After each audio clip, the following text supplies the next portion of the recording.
Buenas noches, amigos y amigas, ¿qué tal? Bienvenidos y bienvenidas a Gente Ve Opiniones. Hoy es 31 de julio y no solo estamos terminando el séptimo mes del año, sino que hoy se conmemora el día dedicado a los periodistas y las periodistas en nuestro país. 31 de julio es la fecha. Es por eso que queremos felicitar a todos los periodistas y a todas las periodistas que trabajan en nuestro país, que trabajan alrededor del mundo también, porque hay muchos salvadoreños trabajando en grandes cadenas, en periódicos en otros países, o que son parte de la diáspora, que también están trabajando allá en las ciudades donde allá residen. Y esta noche vamos a hablar de periodismo, vamos a hablar de democracia, vamos a hablar sobre todo del periodismo responsable y comprometido. ¿Con qué? Con la democracia, con la ciudadanía, con el país, con esos grandes temas que le interesan a toda la ciudadanía. Y están con nosotros dos grandes amigos. Yo me siento aquí como que voy a de repente... ¿Saben cómo me siento? Como hace, Como hace 10 años, cuando estábamos en las aulas, en el Departamento de Periodismo de la Universidad. Pues están conmigo dos grandes amigos, el licenciado René Contreras. Muchas gracias, Luis. Maestro, aquí bienvenido. Listo para conversar sobre el tema. ¿Y cuántos años más aquí con...? No, y otro montón de años. Otro montón de años. Hace 3 años. Con Parece que fue ayer. Con nuestro buen amigo, director del periódico Colatino, Francisco Valencia. Bienvenido, Francisco. Gracias, Luis. Buenas noches, maestro. Buenas noches. Mis saludos respetuosos. Francisco Valencia, sí, Un lo saludo. tuvimos de alumno cuando estábamos en el exilio. Así comenzamos. Así comenzamos. La universidad estaba 1983. trabajando en el centro de San Salvador. 83. 1983, ya es toda una generación que ha pasado Sí. de periodistas y de hijos que ustedes han tenido. Sí, porque la verdad es que, bueno, yo soy, digamos, ya viéndolos a ellos que son, pues, dos consagrados profesores, maestros y corresponsales. Y Se siente un niño. No, ahorita me siento un niño. Quiso decir de repente, entre todas las cipotadas... Aprovecha para el que le digamos el cipote. El cipote. No, de repente, entre las cipotadas aquí del canal, uno se siente así como ya de los mayorcitos, ¿verdad? Yo creí Pero- que, y no, cuando- yo y creí que me cuando había entra- equivocado. no, Creí y que había cuando llegado a un entra- kinder. fíjate. Cuando entra, fíjate, le dice, buenas tardes, señor, le dice, ¿verdad? Con todo el respeto que merece el adulto. Definitivamente. Vamos a saludar a alguien muy especial, que es nuestra compañera de fórmula aquí en el equipo de Gente de Opiniones, a María Teresa Escalona, porque esta noche la Asociación de Periodistas de El Felicidades. Salvador la condecora con el reconocimiento a la mejor comunicadora institucional en este año, porque ella es comunicadora institucional del Ministerio de Salud. Así es que va a haber nuestra felicitación Perfecto. para María Teresa.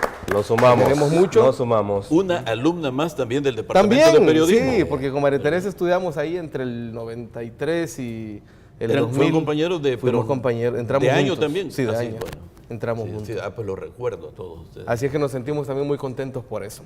Bueno, par de dos maestros que tengo acá. Hoy celebramos el Día de los Periodistas, de las periodistas. Es una fecha que nos invita a reflexionar en torno a hacia dónde nos conduce. Yo recuerdo que ustedes dos, solo falta aquí alguien con quien estuvimos un día en el año 94, si no me equivoco, en un foro que ahora bien vale la pena traer un poco a cuenta el nombre. Era un foro, ¿se acuerdan, maestros, que se llamaba el perfil del periodista hacia el siglo XXI? Estábamos terminando el Estábamos siglo XX. soñando con el siglo XXI y Soñando pensábamos con que el no lo siglo íbamos a XXI. ver. Y ya pasamos bastante. Ahora, ¿cuál debería ser el perfil del periodista o la periodista que nuestro país necesita en este momento?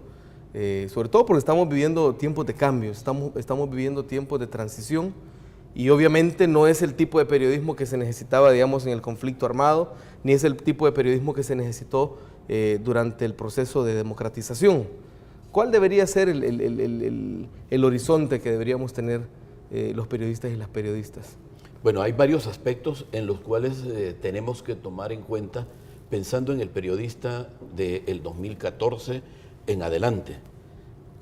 Ha habido cambios en las tecnologías, es uno de los aspectos que se deben de tomar en cuenta y que en la enseñanza debe tomarla en cuenta las escuelas de comunicación, el Departamento de Periodismo de la Universidad de El Salvador, dado que ahora, por ejemplo, los medios impresos en los cuales muchos de nosotros soñábamos llegar a trabajar, donde pensábamos en una máquina de escribir y cuando ya se modernizaron en una computadora, ahora los medios impresos tienen sus páginas digitales y con una rapidez asombrosa, con aportes de la población que tuitea constantemente material y que lo aprovechan esos medios. Es decir, un estudiante de periodismo ahora en este momento que no esté cursando materias relativas al periodismo digital, estaría desfasado, estaría muy, muy atrasado, como pudimos haber estado nosotros en nuestra época, ¿verdad? Cuando no teníamos computadoras y ya los medios comenzaban a tener computadoras. Entonces, eso desde el cuando punto... en el departamento de periodismo nos tocaba pelear por recibir las clases de diseño en la única o una computadora. De repente llegaron 8 y ya todos éramos felices. Bastante. No, pero también hay otros... Recuérdele cómo vimos, nosotros llevábamos televisión, ellos no producción tenían de nada. televisión. Ellos no tenían nada. Se les daba era imaginario. Las consultas se daban en las cunetas ahí por el cine central. En un cafetín que había enfrente también, ¿verdad? Que no daba espacio. Entonces ahí no había equipo, ni grabadoras, ni cámaras, ni micrófonos. Porque estaban en el exilio. Nada, estábamos en el exilio. La grabadora que llevaba el estudiante era la que más utilizaba. Su cámara la que llevaba el que tenía. Pues sabemos que nuestros estudiantes en la Universidad de El Salvador no son jóvenes que tienen una capacidad adquisitiva como para andar con equipo. Pero estábamos hablando del perfil del periodista de este siglo XXI ya avanzado, ya del 2014. Señalaba yo el aspecto tecnológico, pero es que hay otro aspecto también. La cualidad, la calidad con la que debe de formarse hoy el periodista. Debe de estar consciente de que no es únicamente herramientas tecnológicas, sino pensamiento, reflexión, análisis. Los medios están cambiando de tal manera que decir que un medio va a ser, un impreso va a ser competitivo por la noticia, no es cierto, no es cierto. En este momento el medio impreso tiene que trascender a otras formas de producción, si es que quiere sobrevivir, porque la noticia diaria la están poniendo los medios electrónicos, la televisión, la radio, pone la información al momento, y las páginas digitales, las mismas redes sociales, que de eso podemos hablar más adelante, porque hay que tener mucho cuidado con eso de las redes sociales, donde a veces nos volcamos creyendo que ese es el non plus ultra del periodismo, ¿verdad? Y de la información o de la comunicación. Entonces, en ese sentido de la cualidad es donde nosotros debemos de tener cuidado. Debemos de ir más al periodismo de profundidad. En el caso de los impresos, por ejemplo, más al reportaje, más al artículo de fondo, más de los columnistas. Y cuando hablamos de columnistas, en un sentido bien amplio, no el columnista escogido para que opine tal como quiera la línea del medio impreso, ¿verdad? Que se publique. Entonces empezás a escoger a una lista de columnistas. Yo no digo que son malos, pero tendrían que ampliarse un tanto más para lograr llegar a una mayor cantidad de lectores. Esto en el campo del impreso.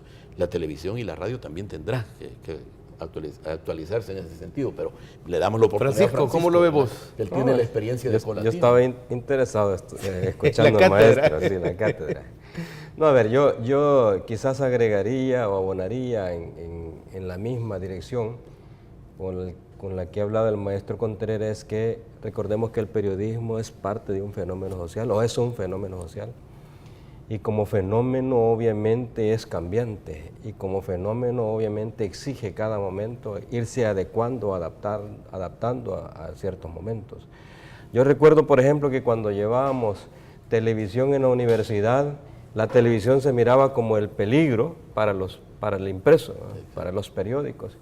Y entonces desde aquel momento estaban diciendo, miren, hay que ver cómo se hace el periodismo escrito ya de una forma diferente para no estar compitiendo o para competir, depende cómo lo viera cada quien. Para aguantar con la televisión. Obviamente poco a poco se ha ido viendo que al final no son competencias, todo es complementario. La televisión complementó a los periódicos, la televisión a su vez a la radio. Seguramente el internet es otro, entonces hay que verlo como complemento, pero en esa lógica también, o en esa dirección también, hay que irnos preparando y adecuando de una forma diferente. Obviamente la primera responsabilidad es la universidad, de modificar sus programas para ir sacando ese perfil del momento, pero el periodista, y esto lo decía usted maestro, yo lo recuerdo también, decía, el periodista, la periodista por sí misma, o por sí mismo, tiene que irse adaptando a los momentos.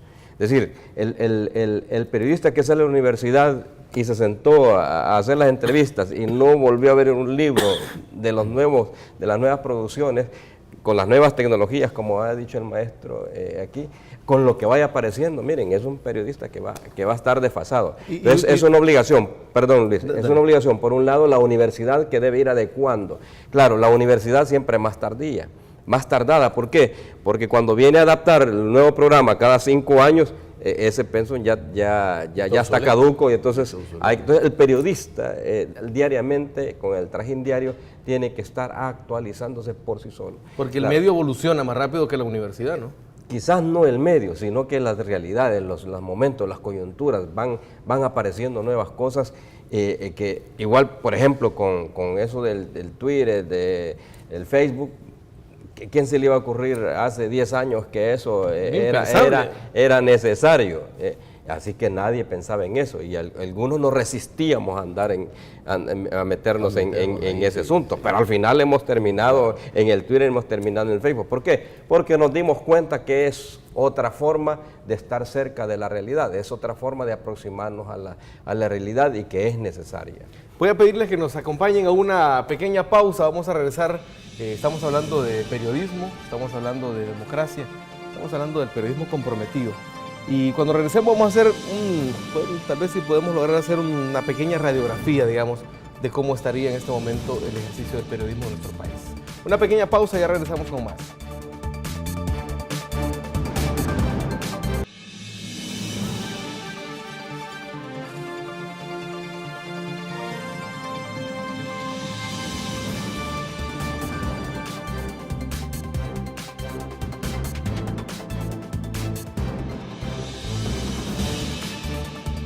Bueno, estamos esta noche conversando sobre periodismo con 2 grandes maestros, René Contreras y Francisco Valencia. Esta mañana el presidente de la República se refirió al tema de la democratización de los medios, y esto yo creo y espero que nos dé pie para hablar de cómo se encuentra el periodismo en nuestro país. Así que escuchemos las palabras que diera, las declaraciones que diera esta mañana el presidente de la República, Salvador Sánchez Serén. A las comunidades hay que darle voz. Y no puede ser que el espectro eléctrico y radiofónico esté restringido y que no tengan opciones. Hay una ley que está en discusión y que el debate de fondo es ese.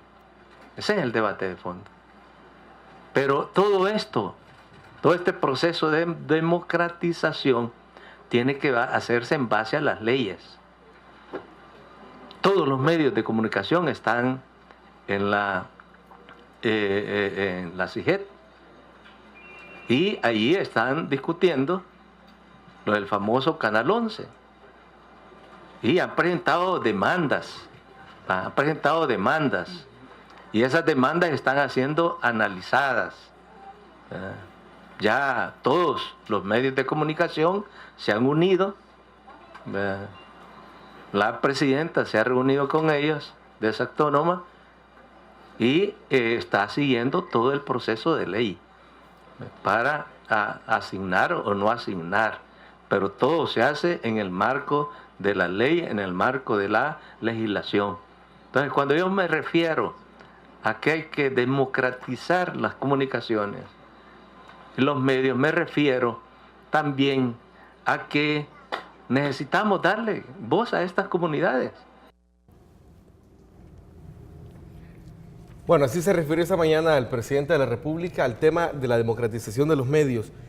¿Cómo esta necesidad puede influir en el estado actual del periodismo en nuestro país? Bueno, indudablemente que estamos viviendo un proceso democrático que arranca desde el momento de la firma de los acuerdos de paz. Ha sido una construcción gradual, cada vez se ha ido consolidando más esa democracia y falta seguir en ese rumbo. Indudablemente que el tema de los medios de comunicación entran en ese marco de la democratización del país. No hay democracia en un país si no hay medios democráticos, si no hay medios que estén abiertos a todos los sectores de la población. Yo creo que el tema que decía el presidente es importante, que en este debate que se está dando en torno a este canal se escuchen a todos los sectores, participen todos los sectores y se tomen en cuenta sus opiniones, de tal manera que se dé la resolución más adecuada para esto. Democratizar los medios en El Salvador yo creo que es un proceso, como decía hace un rato Francisco, vivimos una realidad distinta, vivimos una realidad cambiante, no solo en El Salvador, sino en América Latina. Nosotros estamos observando que el proceso de cambio en América Latina, en unos va más acelerado, otros más calmados, pero hay cambios en América Latina. E indudablemente también eso significa cambios en los procesos de la comunicación. Y cuando hablamos de los procesos de la comunicación, estamos cubriendo la totalidad de formas de comunicarnos en el país, desde los medios electrónicos impresos hasta las redes sociales, hasta la comunicación institucional que se desarrolla en el país, que son elementos que componen un proceso democrático en su conjunto. Naturalmente que el gobierno, instituciones privadas necesitan del desarrollo de una estrategia de comunicaciones que les permita ir consolidando ese proceso de la democratización de la comunicación. Fíjate, Luis, que yo creo que el tema de la democratización de los medios es una deuda pendiente en el mundo desde hace largo rato. En El Salvador, porque la discusión la permitió a partir de la firma de los acuerdos de paz, podríamos decir que desde entonces viene esa deuda.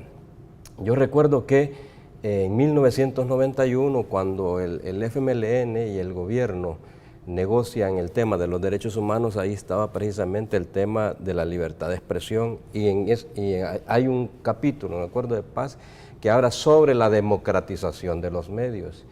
Pero aquí cuando se habla de democratización de los medios, ciertos medios inmediatamente salen con la consigna de que hay todo un atentado a la libertad de expresión. Que se ve amenazada la libertad de expresión. Está amenazada la libertad de expresión. Anoche por lo menos, anoche o antenoche, no recuerdo, en 2, 4 y 6, en los noticieros esos, lo que ponían eran las voces de diputados de Arena, de diputados de Gana, de diputados del PDC, y no recuerdo quiénes más, de Conciliación, diciendo dos barbaridades. La primera es que en este país hay todo un plan, decía, para atentar contra la libertad de expresión. Y ponían como excusa precisamente lo que el presidente acaba de señalar, que es la famosa ley, y no es una, sino que hay dos proyectos de ley. Un proyecto de ley que lo interpuso ARPAS y Confespad, que tiene que ver para legislar sobre las radios comunitarias.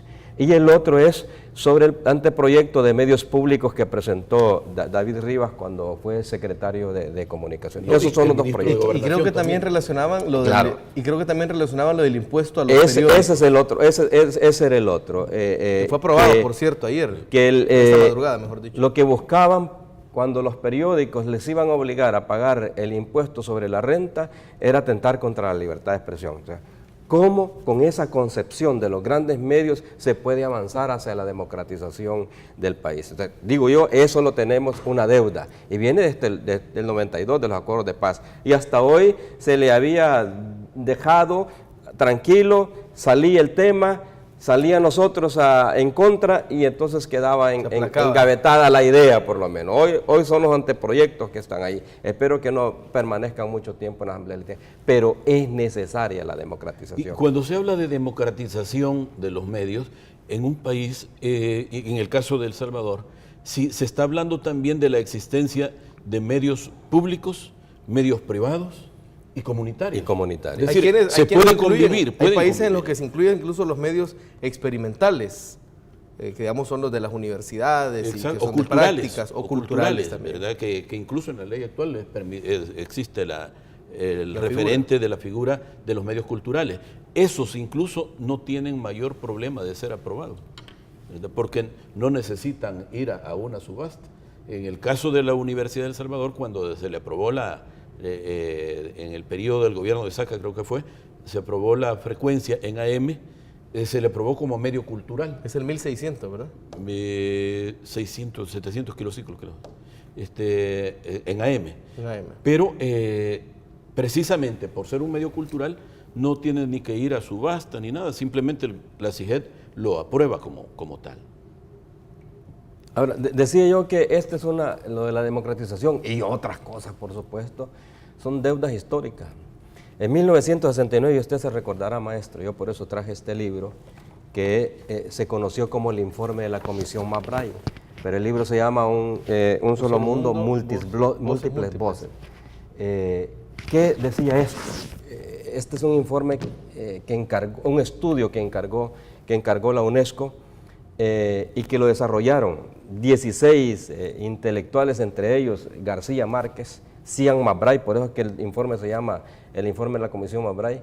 ¿Y qué encontraron? ¿Cuáles fueron los hallazgos? En primer lugar, que no había democratización, bueno, no había democracia política, ni mucho menos iba a haber democracia en los medios de comunicación.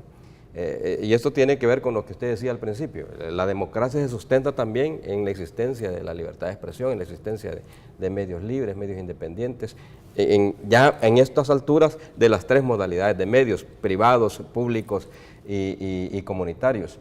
Pero había otras cosas, como por ejemplo la concentración. Aquí, por ejemplo, cuando habló el presidente del Canal 11, ¿qué es lo que pasa? Hay los grupos mayoritariamente dueños de las televisoras, Sersky, ¿cómo se llama? El del 21-19, Safi, los mexicanos con el Canal 12, o sea, no quisieran competencia, que por cierto, ellos promueven mucho los principios del mercado, y uno de los principios del mercado es la competencia. Pero la verdad es que no les interesa la competencia, les interesa lo que dijo el presidente, maestro, el día que celebró el Día del Periodista ayer, lo que les interesa son los oligopolios. Sí, justamente. No les interesa la competencia y por eso el gran ataque contra el Canal 11. Entonces, decía, la Comisión McBride encontró eso, falta de democracia, la monopolización, y a partir de estos dos elementos venían otros que eran al final toda una barbaridad. Por ejemplo, la transculturización, de la que casi nunca se habla. Entonces, decía, miren, es el momento que se comienza a democratizar las comunicaciones. Y ese es asunto pendiente.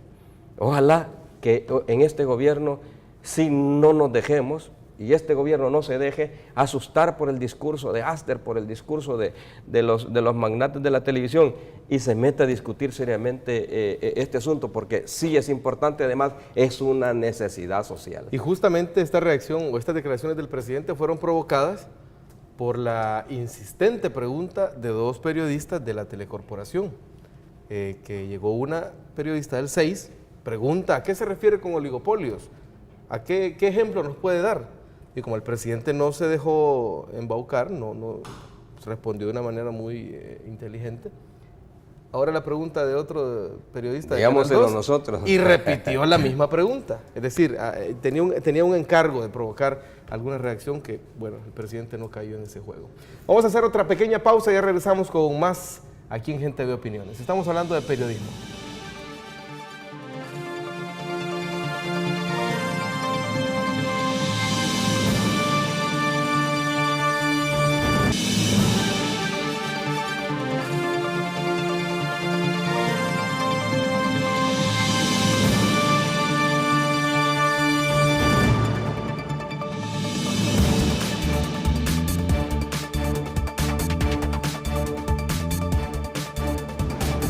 Continuamos con más de Gente Ve Opiniones. Estamos conversando con dos grandes amigos, René Contreras y Francisco Valencia, hablando sobre periodismo. Y bueno, cuando se habla de democratización de los medios, obviamente hablamos de las empresas, de las instituciones o grupos mediáticos, pero ¿qué sucede con el ejercicio del periodismo como tal? Es decir, ya en carpintería, los que se dedican realmente a hacer las noticias, a hacer los reportajes, ¿qué lectura podemos hacer así breve de cómo se encuentra el ejercicio del periodismo en estos tiempos? No, yo creo que hubo un periodo, hará unos 15 años, que se comenzó a trabajar el periodismo de investigación y tuvo un auge, creo que lo recuerdan ustedes, tuvo un desarrollo. Pero después como que vino una situación de baja en la calidad en ese periodismo de investigación y se descansó más en la entrevista rápida, el trabajo corriente y todo light. Todo light, a presentarlo así.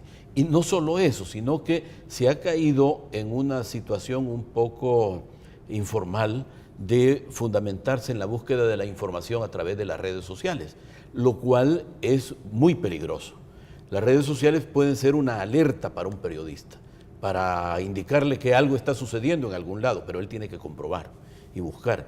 Porque en las redes sociales, lógicamente, hay gente que puede ser muy responsable en lo que pone, como hay gente muy irresponsable. Y que se esconden en el anonimato. Se van en el anonimato, y no solo eso. Bueno, pero esa es una forma ya bien sistemática de trabajo. No, me refiero a aquel que se mete en forma personal. Yo recuerdo un caso de un señor o alguien que escribió de un incendio en un colegio de aquí de la capital y que alarmó, y que unos medios lo tomaron y alarmaron a los padres, a los abuelos de los niños de ese colegio, e inmediatamente corrieron al colegio y no sucedía nada, no había nada de eso.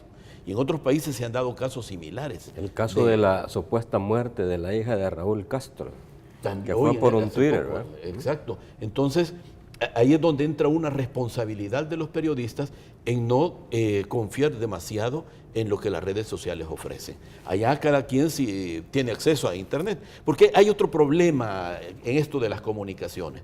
Yo creo que los que tenemos acceso a Internet creemos que ya todo el mundo en el país tiene Internet y todo el mundo se comunica por Internet. Y la verdad es que sigue siendo bien limitado. Vivimos en un país donde hay gente que ni siquiera tiene un radio. Entonces, ese es un problema de la comunicación y de la democratización de la comunicación, porque es gente que no tiene acceso a nada, ni siquiera a la información, pues no digamos a la comunicación. Alguien que no tiene ni capacidad de tener un televisor, pero además de eso puede tener el equipo, pero no se preocupa de darse cuenta de lo que está pasando en su país. Está más enterado de lo que ocurre en Europa, en España, en los detalles de lo que pasa, ve los noticieros de otros países y no ve los noticieros de nuestra realidad. Es un tanto como la alienación que nos daban las telenovelas en el pasado. Es decir, esa es parte también de la problemática de la comunicación, ¿verdad? De gente que queda desinformada o informada, es decir, sin información de lo que está ocurriendo en su país, ¿verdad? Y que lo hace a veces adrede. Vos decías la democracia del periodista, no a nivel de medios, y yo creo que obviamente hay dos situaciones. A veces cometemos el error que cuando hablamos de periodismo, analizamos el periodismo, lo vemos así como que si fuera toda una horizontalidad y olvidamos la verticalidad que tiene que ver con los medios.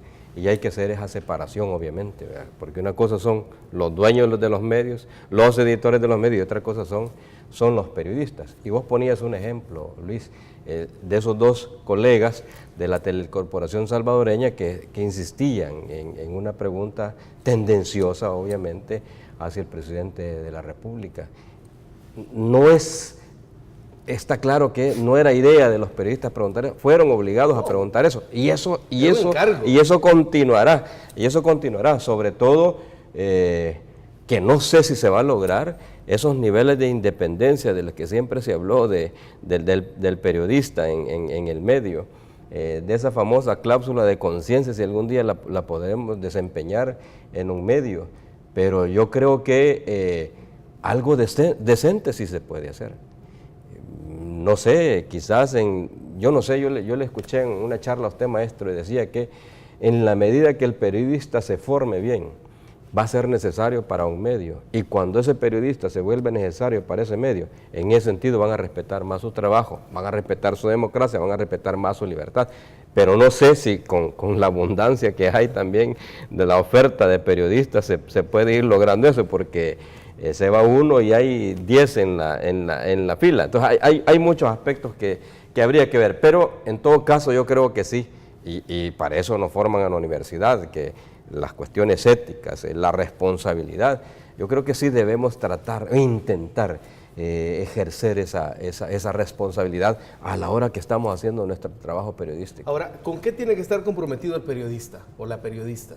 Con su público, con los lectores, con los televidentes, con los radioyentes, con los que tienen acceso al Internet. Con eso tiene que estar comprometido. Ese es su compromiso. Porque hay quienes hablan de un periodismo, digamos, como, yo lo califico así como higiénico, ¿verdad? Que no se mete aquí, que no se mete allá, y que trata de mantenerse en una bola de cristal atendiendo a cuestiones éticas, de más bien de no comprometerse aquí, de no comprometerse allá para seguir siendo independiente, dicen, pero debe haber cierto compromiso con No, el compromiso, ¿no? El compromiso es con ese público receptor. ¿Por qué compran los diarios? ¿Por qué los compran? ¿Los compran por ver la publicidad? No. La gente compra los medios impresos por las noticias, por los reportajes, por los comentarios, por los artículos, por lo que ahí aparece. ¿Por qué escuchan la radio? Las radios informativas, porque hay otras radios que también solo pasan con música todo el día. Pero las radios informativas, ¿por qué las busca la gente? Porque quiere noticias, porque quiere información, porque quiere estar incluso opinando. Y yo he visto que últimamente en los programas de radio y televisión que en el pasado daban acceso a través del teléfono, como que han ido cortándolos cada vez menos. Claro que hubo en algún momento alguna irresponsabilidad porque había gente que pasaba permanentemente pendiente para atacar o para defender. Si es mi candidato favorito, a defenderlo a ultranza, y si es el candidato que yo odio, a ofenderlo a ultranza. Eso afectó en buena medida, pero no hay que tenerle miedo a eso. Hay que abrir los medios de comunicación para que la gente opine. Y yo les digo a algunos funcionarios cuando los invitamos en la radio donde estoy trabajando, miren, aquí están escuchando la opinión directa de la gente del pueblo, de ese que no puede venir a San Salvador, de ese que no puede pedir una audiencia al ministro, que no le puede pedir una audiencia al presidente, primero porque tan engorroso que puede ser, y luego trasladarse desde muy, muy lejano del país. Pero cuando él agarra el teléfono y le dice, señor ministro, bueno, has estado vos presente en algunos programas y has escuchado cómo la gente le dice, mire, señor ministro, en tal sitio está pasando tal cosa, en tal sitio necesitamos que reparen esto. Esa es una forma de que los funcionarios entren en contacto y haya comunicación. Ahí se establece la comunicación, porque la información es la que generalmente estamos dando todos los días a través de los medios. La comunicación se establece cuando el receptor se vuelve también emisor, ¿verdad? Y por eso es que hablamos del derecho a la comunicación. Francisco. Sí, obviamente, en primer lugar deben ser las audiencias, y dependiendo la definición o la posición de un medio, así va a ser también su audiencia, y a esa audiencia hay que responderle. Pero yo quisiera más quizás meterme un poco a lo que vos decías, periodistas higiénicos o medios higiénicos. Es que no hay ni uno ni lo otro. Y yo creo que apartar la parte ideológica de los medios es un error, porque cuando hemos dicho, por ejemplo, hace unos minutos, que hay campañas, por ejemplo, en contra de la democratización, hay campañas en contra de que ARPAS tenga su propia ley para que les dé vida y les dé la protección de forma legal. Eso es ideológico. Y así como eso es ideológico otros temas. Y veámoslo, por ejemplo, en los periodos electorales. En los periodos electorales que hemos tenido, y la reciente, hemos tenido el 90% de los medios definido con un candidato y defendiendo esa posición. ¿Y cómo lo han hecho? Qué bien que lo hubieran hecho con el programa del candidato, promoviendo el programa del candidato.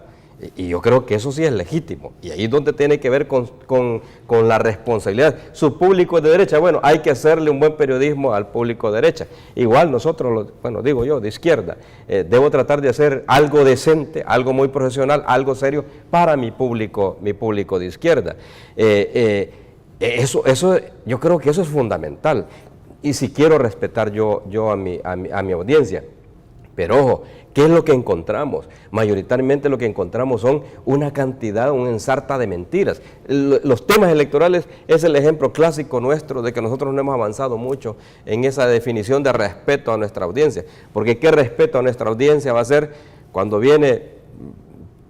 Yo creo que, lástima que no nos escuchó antes Ana Vilma y Dahuizón, ¿verdad? De no hacerle caso a los twitters, hay que ir a investigar para ver si es cierto. Si estos, obviamente no son periodistas y obviamente no esa era la intención de averiguar si iba o no iba aquel en el Ferrari, no era ese. Lo importante era que era un tema electoral y que con ese tema electoral iban a descantar al partido, a desgastar al partido en el gobierno, y así lo retomaron. Y los medios, si ustedes se recuerdan, o pregúntense, ¿por qué Ana Vilma iba del 21 al 12, del 12 al 2, del 2 al 4 y así? Y pasaron 15 días como que eras un círculo eso. Hicieron ronda en todos los medios. Hombre, los medios no lo hicieron en función de respetar la libertad de expresión. No, hombre, es que los medios eran parte de esa jugada también. Y claro, habían 2 diputados que se prestaban para eso, y había un dirigente de Arena que se prestaba para esa cuestión que duró ese periodo. Yo creo que eso también hay que tenerlo presente. A la ciudadanía hay que decirle, miren, también los medios tenemos posiciones ideológicas, y muchas veces esas posiciones ideológicas, si son irresponsables, así actúan en ciertas coyunturas noticiosas. Yo creo que Francisco ha tocado un tema que vale la pena señalarlo. Es que también los políticos tienen que ser responsables con lo que dicen a través de los medios. Si no, veamos las repercusiones de lo que está pasando, porque efectivamente las leyes de El Salvador permiten que si usted se siente calumniado o difamado, usted puede demandar a la persona. Claro. Entonces, yo le preguntaba hace poco a un candidato que va a ser candidato a diputado de derecha, le preguntaba, bueno, ¿y hay que dejar el fuero a los diputados? A mí me parece que no. A mí me parece que mucho funcionario público se aprovecha del fuero para atacar a sus adversarios sin tomar en cuenta si él está mintiendo o está diciendo la verdad. Son deshonestos. Ahí es donde los periodistas debemos de tomar el principio de la honestidad también. Hay algo tan importante, sea de derecha o de izquierda el periodista, ser honesto con la realidad, ser honesto con la verdad. Si usted es honesto, va a hacer un buen periodismo. Perfecto, vamos a hacer una pequeña pausa, regresamos con más. Creo que tenemos preparado un reportaje de parte del equipo de prensa de Gente Ve y vamos a seguir hablando de periodismo. Estamos en Gente Ve Opiniones. Buenas noches.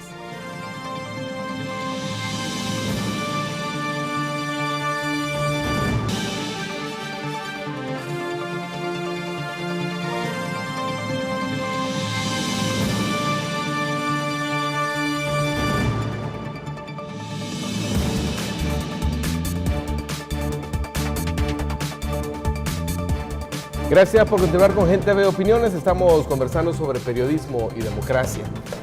Ahora, vamos a ver, Francisco, vos que estás en un medio que prácticamente es una escuela, y lo ha sido así por décadas, el Diario Colatino, ¿cómo ves el nivel de compromiso, el nivel de vocación de los muchachos que van pasando por las... Bueno, ya vamos a hablar con el licenciado Contreras, que ha estado más bien en el área académica, y vos que lo ves desde la parte práctica, el nivel de compromiso de las nuevas generaciones de periodistas. No, yo no sé si es porque la guerra nos motivó a muchos, pero yo veo mucha diferencia entre los que nos formamos en tiempos de la guerra, maestro, y los que se forman hoy, y que habrá obviamente excepciones, ¿verdad? Pero yo recuerdo que, bueno, casi cuando él salía con Raúl Beltrán al terreno para ir a ver, allá andábamos nosotros ahí pegados que queríamos ir. Sí, andábamos con ellos detrás, porque queríamos estar presentes y claro, con eso también nos ganábamos una nota, pero nos gustaba. Al final la nota era lo de menos, ¿eh? Sí, no había, digamos que no había excusa para ir a un lugar. Hoy te ponen una gran cantidad de excusas. Yo recuerdo para un huracán, después del Mitch hubo una inundación.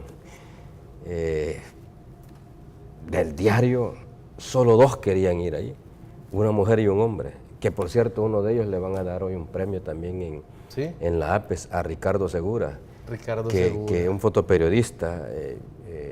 Lástima que no terminó la universidad, pero ese traía para periodista, mire maestro. Sí, yo creo que ahí entra un tema, la vocación. Exactamente. La vocación. Entonces, si no se tiene vocación, para cualquier profesión o para cualquier tarea, si usted tiene vocación para ser un buen carpintero, hace maravillas como carpintero. Pero yo creo que algo hay que hacer para motivar, porque hay mucha displicencia. No hay interés por mejorar, no hay. Lo que pasa también es que para muchos el periodismo es lo más cercano a Hollywood, ¿verdad? Y se meten a esto más bien por el... Pensando en la televisión. Exacto. Y ese espacio pensando que va a ser presentador. Es probable, sí, es cierto. Yo doy clase en una universidad privada y he visto, por ejemplo, de las relaciones públicas, sobre todo las mujeres, su aspiración es estar frente a las cámaras. Entonces creo yo que es un problema, pero igual siempre hay excepciones, y las excepciones son las que, digamos, le dan riqueza a un nuevo momento. Y se nota cuando hay un estudiante o algún practicante o alguien que empieza, se nota cuando trae estrella, cuando trae esa vocación de la que nos habla. Sí, efectivamente decía eso, que es importante la vocación en cualquiera de las disciplinas de la vida humana, ¿verdad? Alguien tiene vocación para sacerdote, otro para pastor evangélico. Y pero maestro, ¿por qué en mi generación casi todos estuvieron en medios y además destacaron? Carlos Mario Márquez, por ejemplo, la Argentina. Al principio dijimos que ustedes comenzaron el 83. ¿En qué circunstancias decíamos? En ese tiempo no había muchas escuelas de comunicación en las universidades privadas. Todavía no había llegado ese boom en las privadas. Entonces, todo estaba recargado en la nacional. Pero cuando se da el conflicto, la presencia de la prensa extranjera, la labor de los periodistas extranjeros, sirvieron como un ejemplo. Y comenzaron a observar que era una profesión digna, que era una profesión que se podía desarrollar, y es precisamente con la generación de Francisco que entran en 1983 y fue la explosión demográfica ya. Ustedes fueron 84 o 89 estudiantes, por ahí anduvo esa cifra. Me quedé asombrado, para mí fue un espanto, porque veníamos acostumbrados a que ingresaban 10, 12 y se graduaban 4, 5 por ahí, ¿verdad? En mi época, que me gradué en el 72, varios años acumulados, éramos como 12 los que nos graduamos, de varios años, ¿verdad? Y de repente, profe. El 83 nos quedamos, que llegan más de 80 aspirantes a hacerse periodistas. Y sin cámara, sin aula, sin nada. Entonces, comenzaron a desarrollarse ahí. ¿Qué tenían? Tenían interés, tenían vocación, tenían mística. Hay que tener mística para desarrollarse en este trabajo. Hombre, uno no puede... Alguien me decía, es que mira, si pensás en hacer una profesión que te dé pisto, lo menos que tenés que estudiar es periodismo, ¿verdad? Bueno, eso queda pues solo para los grandes empresarios, pero cuando querés trabajar como periodista, no hay que soñar en que vas a ganar grandes salarios, ¿verdad? Hay excepcionalmente algunos, ¿verdad?, que andan en la televisión. Sí, solo ellos. Aunque no me van a dejar mentir que las satisfacciones que da el periodismo no las da otra profesión. No, exacto. No, yo creo que todos, para un médico me imagino que es una gran satisfacción, por ejemplo, hacer una excelente operación y tener éxito, ¿verdad? Todos en las profesiones creo que amamos la profesión. En el periodismo, entonces, ¿qué ha venido sucediendo? Mire, una explosión demográfica grande, que algunos jóvenes, al no tener opción, pensar abogado, ingeniero, médico, y por ahí alguien que le dice, mira, métete al periodismo, además es más porque fácil. No lleva matemáticas. Y no lleva matemática. Nosotros sí llevamos matemáticas, ustedes llevaban. Y vamos así, entrando a una situación en la que también ha caído mucha irresponsabilidad del estudiante. Ya les puedo contar, no sé si hay pausa porque... Vamos a hacer una pausa, pero antes quiero que veamos el material que nos ha preparado el equipo de prensa. Con eso nos vamos a la pausa y después continuamos hablando más, ya para ir cerrando el programa. Adelante con la nota. El periodismo es una de las profesiones que más tiempo, pasión y entrega demandan. Asume como misión la labor de mantener debidamente informado a todos los sectores de la sociedad sobre los acontecimientos que están sucediendo a su alrededor y que involucran denuncias y problemas fundamentales que en distintas medidas puede afectar a la población. El equipo de prensa de Canal Gente V celebra y felicita a todos los colegas por su día. Nuestros compañeros llevan muchos años dedicados a esta noble labor que implica un gran compromiso y responsabilidad. Alex Nolasco, periodista y presentador de noticias, nos comparte parte de su experiencia. Siempre se me acaba una frase que alguien me dijo, uno de mis jefes, hace muchos años, me dijo, el periodista es el que sabe de todo, pero no sabe nada, me decía. Entonces, me casé con esa frase porque obviamente nos toca abordar de todo en este trabajo. Y es interesante, es rico, conoces mucho de diferentes temas y eso a lo largo de estos años de carrera ha sido muy importante. Las anécdotas no pueden faltar en la labor periodística. Javier Mengíbar, periodista y director de prensa de Gente V, nos comparte una de sus muchas anécdotas. Pasamos toda una noche en el Bajo Lempa debido a las inundaciones de la depresión tropical 12E y en ese momento nos dicen los socorristas, miren, hay una persona que está...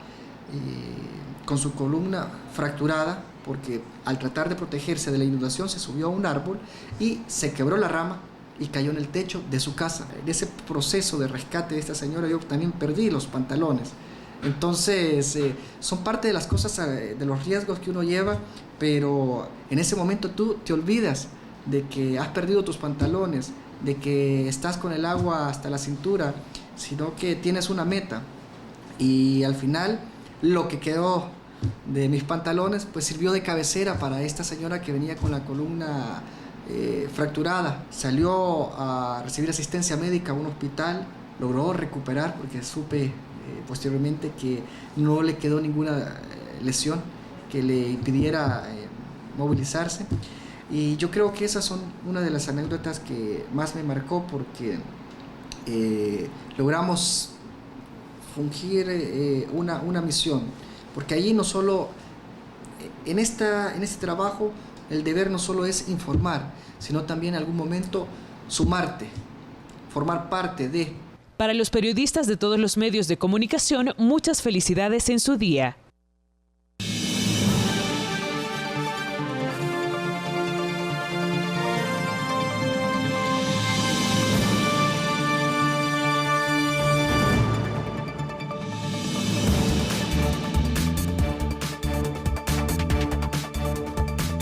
Bueno, estamos hablando de periodismo esta noche con dos maestros del periodismo en nuestro país, René Contreras y Francisco Valencia. Ya para ir cerrando, maestros, René, ¿qué cambiaría usted del periodismo en este momento? ¿De cómo se ejerce el periodismo en este momento? No, yo plantearía la necesidad de responsabilidad y de honestidad. Esos son dos principios básicos que puede desarrollar un periodista. Y no solo el periodista, sino el empresario de medios de comunicación. Porque un empresario de medios de comunicación es un hombre que tiene una gran responsabilidad en la sociedad. No es cualquier empresa, no es cualquier fábrica que hace otro tipo de productos. Está trabajando con la población. Pero dentro de esa responsabilidad y de esa honestidad, hay que hacer énfasis en la formación de los muchachos en la universidad. En los últimos años, dada esa explosión demográfica que hay, demasiados estudiantes abusan de presentar como trabajos propios materiales sacados del internet. Y eso, desde ahí comienza la deshonestidad, desde la etapa estudiantil. Ese estudiante que hace eso, desde ahí está pronosticando, diciendo qué tipo de profesional va a ser. Alguien dijo este día, Ryszard Kapuscinski dijo, las malas personas no pueden ser buenos periodistas. Francisco. Interesante. No me atrevería a comentar eso, porque va a ser que sea yo de los malos y estoy aquí. No, don Francisco. O de los buenos que soy yo. No, solo quiero hacer dos aclaraciones o puntualizaciones. Ha estado diciendo todo el programa dos maestros. La verdad que yo no soy ningún maestro, soy alumno también, soy alumno. El único maestro es todos somos alumnos, y uno aprende mucho de los estudiantes. Pero gracias, y un gran placer obviamente estar con mi maestro, por supuesto. Y las canas me hacen ver otra cosa, pero no, soy el alumno de esa barbita que siempre se la comenté. Siempre. Bueno, me están pidiendo ya que cortemos porque tenemos que ir a las noticias, así es que quiero agradecerles a ambos. Muchas gracias. Espero que encuentros como este se repitan con más frecuencia. Muchas gracias a Gente V, buenas noches. Igual, un placer, encantado, buenas noches. Y ustedes, amigos y amigas, quédense con la programación de Gente V porque hay mucho más para todos y todas. Buenas noches.